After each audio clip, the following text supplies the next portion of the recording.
নমস্কার, সবাই কেমন আছেন? আশা করি সবাই খুব ভালো আছেন। আমিও খুব ভালো আছি। তো চলুন প্রতিদিনের মতো আজকের ব্লগটা এখন থেকেই শুরু করি। সকাল সকাল ঝলমলে রোদ্দুর দিয়েছে দেখুন। আমার এদিকে রান্নাবান্না সারা হয়ে গেছে। রোদের দিকে তাকিয়ে ভাবছি, সত্যি এবারে তোমাকেই প্রয়োজন। একটু ঠান্ডা লাগলেই উহু আহা করবো আর রোদে গিয়ে বসবো, তাই না? সেই দিন এসে গেল।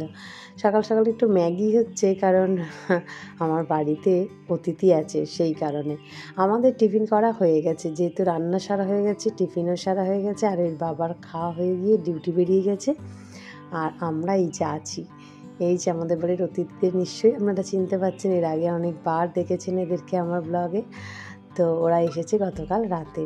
আসলে ওর মেয়ের একটা গানের প্রোগ্রাম ছিল, সেই কারণে। তো আজকে কি রান্না হয়েছে, এই যে চিকেন হয়েছে, আর শাক ভাজা, আর একটু চচ্চড়ি বানিয়েছিলাম ঢেঁড়সের। আর এখন আমরা দুই বান্ধবীতে একটু শাড়ি পরে সেজে গুজে একটু বেরাচ্ছি আর কি, দুজনে মিলে। অনেকটা রাত হয়ে গিয়েছিল ওর আসতে, তাই ও বললো চ না একটু বাজারের দিকে যাই। তো এই দুজনে মিলে বেরাচ্ছি। তো চলুন ঘুরে আসি, তারপরে এসে কথা হবে। তো বেশি আর দেরি করলাম না। শাড়িটা পরে আমাকে কেমন লাগছে, অনেকদিন পর এই শাড়িটা ভেঙেছি, তাই আপনাদেরকে একটু দেখালাম। আর এই যে এসেই আমরা খেতে বসে গেছি। প্রচণ্ড খিদে পেয়েছিল জানেন, আর দুই মেয়ে বাড়িতে ছিল বলে ফোনটা রেখে গিয়েছিলাম, তাই কিছু ভিডিও করা হয়নি।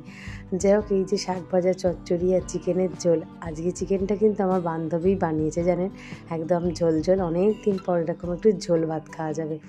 ভাতটা খেয়ে উঠে বিলিতি আমড়াগুলোকে কেটে নিয়ে বসে গেছে। এই দেখুন, সেই বলেছিলাম 10 টাকায় এক পিস কিনেছিলাম, এখন কিন্তু আর কিনিনি। এটা আমার বাপের বাড়ি থেকে পাঠিয়েছে। এত সুন্দর আমড়াটা খেতে, গাছের আমড়া, একদম টেস্টি টেস্টি। যাই হোক, খাওয়া দাওয়া হলো, একটু রেস্ট হলো। বিকাল বিকাল আমার বান্ধবী আবার বাড়ি ফিরবে, তাই ওরা মা আর মেয়ে মিলে বেরিয়ে পড়েছে। আকাশটা দেখুন একটু মেঘলা মেঘলা করছে অবশ্য, তো তাই ওরা দুজনে একটু তাড়াতাড়ি বেরিয়ে পড়লো। তো আমিও বিদায় জানাতে একটু বাইরের দিকে আসলাম। তো যাই হোক, চলুন ওদেরকে এগিয়ে দিই, কারণ আবার সন্ধে হয়ে আসলে দুজনে বাড়ি যাবে, অনেকটা দূরের পথ, তাই ওরা আসলো। অসীমাও একটু এগিয়ে দিয়ে এলাম। আমি সন্ধ্যা টন্ধা দিয়ে আর এই যে একটু নিম চাল ভেজাচ্ছি। এটা হচ্ছে নিম চাল। আমাদের এখানে একটা নিয়ম আছে, যেটা আমার মায়ের আমল থেকে, মানে আমার মা ঠাকুমাদের আমল থেকে আমরা দেখে আসছি। ঠাকুমার দেখে মা শিখেছে, আর মায়ের দেখে আমি। এই নিম চালটা ভিজিয়ে রাখতে হয়, যেহেতু কালকে সংক্রান। এটাকে ভালোবাসায় বলা হয় নল সংক্রান।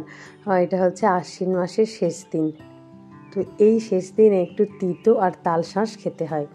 তো এইভাবেই তাল শাঁস খাওয়া প্রথম শুরু হতো। তারপরে দুর্গাপুজো, লক্ষ্মী পুজো এরমভাবে খাওয়া হতো। কিন্তু এখন তো দুর্গাপুজো, লক্ষ্মী পুজো আগেই হয়ে গেছে, তাল শাঁস তাই আগেই খাওয়া হয়ে গেছে। একটু গল্প করতে করতে ময়দাটা মাখিয়ে ফেললাম, আর তারপরে একটু স্যারকে চা করে দিলাম। আর ওইকে যেহেতু পড়াতে এসেছে, আর আমি একটু নিয়ে বসে গেলাম। তো সন্ধ্যাবেলা চাটা খেয়ে উঠে আর এই যে ময়দাটা ভালো করে মাখিয়ে নিয়ে রুটি বেলতে শুরু করে দিয়েছি।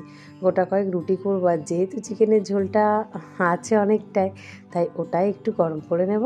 ব্যাস, আজকে রুটি আর মাংসের তরকারি। তবে ঝোল আছে বলেই খেতে খুব ইচ্ছে করছে মাংসের তরকারিটা।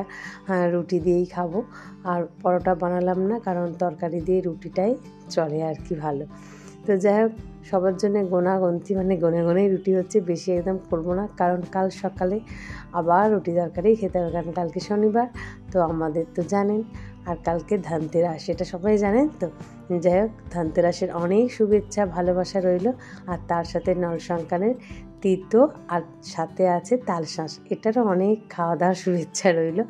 আর সবাইকে খাওয়ার অনুরোধও রইল, তিতোটা সবাই খাবেন কালকে। তবে সবাইকেই যে নিমচাল ভিজিয়ে জল খেতে হবে এরকম কিন্তু না। আমাদের মা ঠাকুমারা নিমচাল ভিজিয়ে জল খেত, তাই আমরাও খাই।